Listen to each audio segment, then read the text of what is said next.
Next. নাম কি? আমার নাম ডিজে শ্যাম। আচ্ছা, বলো তো ইয়েতে কটা ফুটো? ফুটো? এই, লজ্জা পাওয়ার কি আছে? আমি তো মশারির কথা বলছি। পারবে না? ঠিক আছে, বাদ দাও, বেকার সব ছেলে ফেলে। বললো যে মানুষের চুলের ওজন কত? আরে কি অদ্ভুত কোশ্চেন করছে। এটাও পারবে না?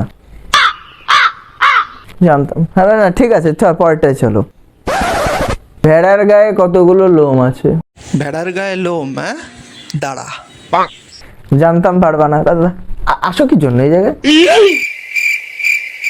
ঠিক আছে, ঠিক আছে, লাস্ট কোশ্চেনটা বলো। খুব সহজ কোশ্চেন, বলো। ভারতে রাম ছাগল কটা আছে? স্যার, এটা তো খুব সহজ উত্তর। তুমি এটা পারবে? আপনি বুঝতে পারছেন না? দুটো। একটা আপনি, আর আপনাকে যে ঢুকিয়েছে সে। আমি একটা